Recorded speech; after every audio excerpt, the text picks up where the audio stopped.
हम लोग इसी चैप्टर से पढ़े थे, द आर्टिस्ट से ही पहला एक्सप्लेनेशन पढ़े थे।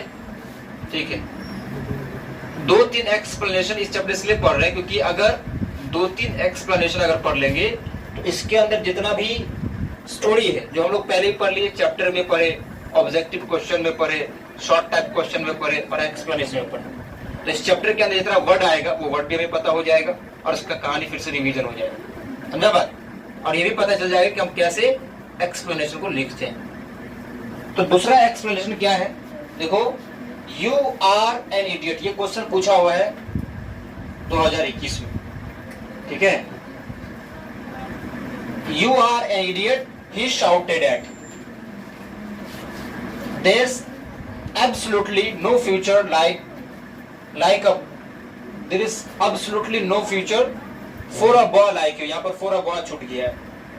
ठीक है, क्या छूट गया? for a boy, for a boy like you, मतलब कि तुम्हारे जैसे लड़कों का बिल्कुल भी कोई फ्यूचर नहीं है। ये चिल्लाए थे, कौन चिल्लाए थे बताओ? टीचर चिल्लाए थे, है ना। ही शाउटेड एट हिम, यहाँ पर ही दिया हुआ है क्वेश्चन में। अब ही का मतलब तुम्हें समझना है, ही शाउटेड एट हिम, किसने किस चैप्टर में कहा था कि तुम्हारे जैसे लड़कों का कोई फ्यूचर नहीं है? किसने कहा था ये बात? टीचर ने कहा था। जब तुम चैप्टर पढ़ोगे तो वो लाइन कहाँ से लिया गया है, किस चैप्टर से लिया गया, ये तुम्हें पता चल जाएगा। समझे बात? और उसके अराउंड जो स्टोरी तुमने पढ़ा है चैप्टर में, उसी स्टोरी को तुम्हें इसमें लिखना पड़ेगा। समझे समझा बात? तो अभी तुम लोग को अगर स्टोरी भूल गए होगे तो मैं भी बताएंगे, स्टोरी तुम्हें याद आ जाएगा कि टीचर कब ऐसा कहते हैं उसको। टीचर कब सेवी पर चिल्लाते और कहते हैं कि you are an idiot, there is no future like for a boy like you, तुम्हारे जैसे लड़कों का कोई फ्यूचर नहीं है। ये टीचर कब कहते हैं, इसी को समझते चलो। क्या है? The lines are taken from the story the artist. ये बात हम लोग इससे पहले एक्सप्लेनेशन में पढ़ चुके हैं, है ना, कि ये लाइन जो है कहां से लिया गया है? द आर्टिस्ट स्टोरी से लिया गया है। द आर्टिस्ट क्या है पता है ना? द आर्टिस्ट एक शॉर्ट स्टोरी है ना। तो ये स्टोरी जो है द आर्टिस्ट यहां से लिया गया। यहां पर हम चाहे तो हैव बीन भी इस्तेमाल कर सकते हैं।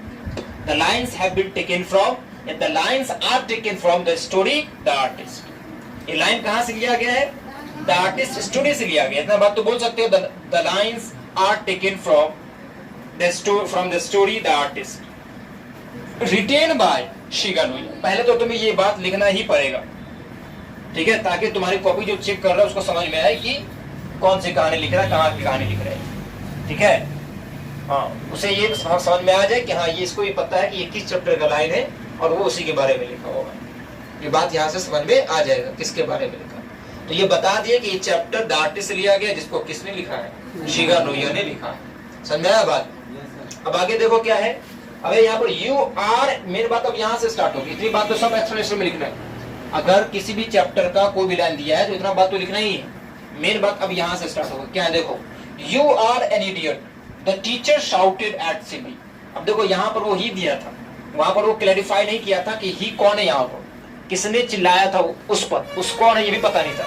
लेकिन अब हमने बता दिया कि you are an idiot, the teacher shouted at Simi, कि यहाँ पर ही जो इसके जगह पर क्या है? टीचर, और यहाँ जो ही में इसकी जगह पर क्या है? सिमी। उसको हमने बता दिया, उसको समझ में आ गया कि इसको पता है, ये पढ़ा हुआ है चैप्टर। मैं बात तो यहाँ पर हमने लिख दिया the teacher shouted at Sebi, you are an idiot. किसने चिल्लाया? टीचर ने। टीचर चिल्लाए थे किस पर? सेबी पर चिल्लाए थे कि तुम बेवकूफ हो, इडियट हो तुम। ये टीचर चिल्लाए थे सेबी पर, है ना। सेइंग, कहते हुए, क्या कहते हुए? You have absolutely no future, बिल्कुल तुम्हारा कोई भविष्य नहीं है, तुम्हारा कोई फ्यूचर नहीं है। याद है ना, क्योंकि वो पकड़ा चुका था, है ना, पॉलिश करते हुए डिस्क के नीचे क्लास में।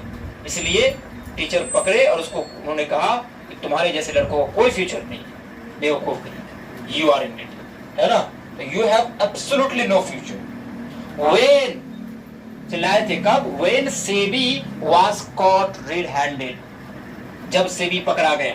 कॉट कैच से बना है, कॉट पकड़ा गया, रंगे हाथ पकड़ा गया, है ना। पॉलिशिंग ऑन गॉड, गॉड पर पॉलिश करते हुए जब वो रंगे हाथ पकड़ा गया, under his desk in the class, class में डेस्क के नीचे गॉड पर, कद्दू पर पॉलिश करते हुए जब सेबी रंगे हाथ पकड़ा गया, तब उनके टीचर कहते हैं कि तुम एक इडियट हो, तुम्हारे जैसे लड़कों का कोई भविष्य नहीं। कितना गजब आंसर दे दिए, है ना।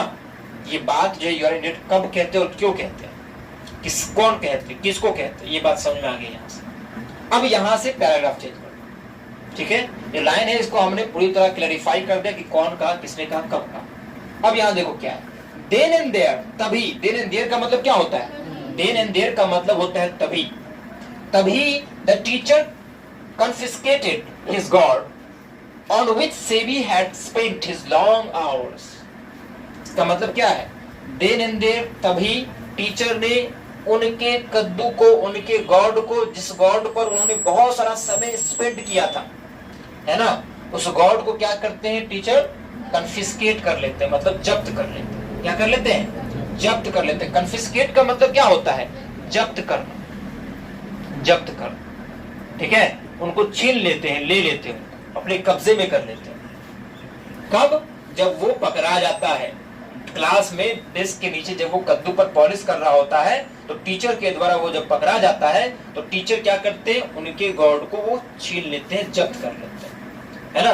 देन एंड देयर, तभी the teacher confiscated his God, उनके गॉड को कन्फिस्केट कर लेते हैं। ऑन विच, जिस पर, ऑन विच का मतलब जिस पर, सेबी हैड स्पेंट, जिसपे सेबी स्पेंट किया था, हिज लॉन्ग आवर्स, अपना बहुत लंबा समय उस पर बिताया था, उस पर काम किया था, उस गॉड को टीचर क्या करते हैं, जब्त कर लेते हैं। तो ये लाइन को हम इस प्रकार से एक्सप्लेन कर दिए, है ना। बताए थे एक्सप्लेन का मतलब क्या होता है कि 2 लाइन तुम्हें देगा, 3 लाइन देगा, तुम्हें उस लाइन को क्या करना होगा, एक्सप्लेन करना होगा। ये लाइन किसने कब कहा, क्यों कहा था, किस चैप्टर में कहा था ये लाइन, समझा बात। तो यही एक्सप्लेन कर दिया, इतने दो लाइन को हमने इतने वर्ड में एक्सप्लेन कर दिया। इसका हिंदी समझ में आया, तुम्हें सोचना है, उसका स्टोरी समझना है, तो उसके बाद खुद से लिखने की कोशिश करना। क्या तुम लिख सकते हो, तुम्हें मेन समझना वर्ड, इस चैप्टर में वर्ड क्या क्या आता है, इंपॉर्टेंट वर्ड क्या है। इससे पहला वाला जो एक्सप्लेनेशन पढ़ाए थे, तुम देखोगे लगभग कहानी उसी से मिलता जुलता है ना। इससे पहले जो हमने पढ़ा था वो कौन सा एक्सप्लेनेशन था, दिस सॉर्ट ऑफ थिंग्स, है ना, is the responsibility of the family, यही एक्सप्लेनेशन था।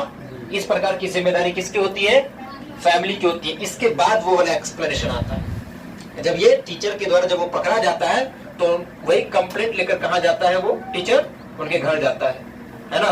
But his father was not at home, his father did not come back from the carpenter shop, that's why he vented his anger on his mother, है ना, saying that it is the responsibility of you parents that such things do not happen। पढ़े थे कि नहीं पढ़े थे ये बात सब, ये फर्स्ट एक्सप्लेनेशन में ही पढ़ लिए थे। उसके बाद आता है, उसके पहले आता है ये वाला लाइन। तो सब जितना भी लाइन होगा सब इस स्टोरी से ही होगा, सब लगभग इससे जो भी लैंग्वेज है, वर्ड है, इससे मिलता जुलता ही होगा। तो अगर 2-3 एक्सप्लेनेशन अगर पढ़ ली किसी भी चैप्टर से, उसके बाद उस चैप्टर का कोई भी लाइन पूछेगा, तुम आराम से उसके बारे में स्टोरी लिख सकते हो, आराम से लिख सकते हो, ठीक है।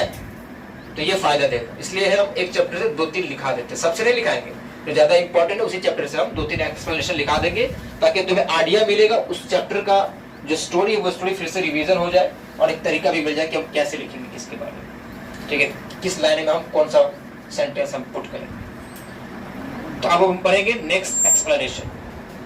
इस वीडियो के लिए बस इतना ही, अब नेक्स्ट वीडियो में हम नेक्स्ट एक्सप्लेनेशन करेंगे।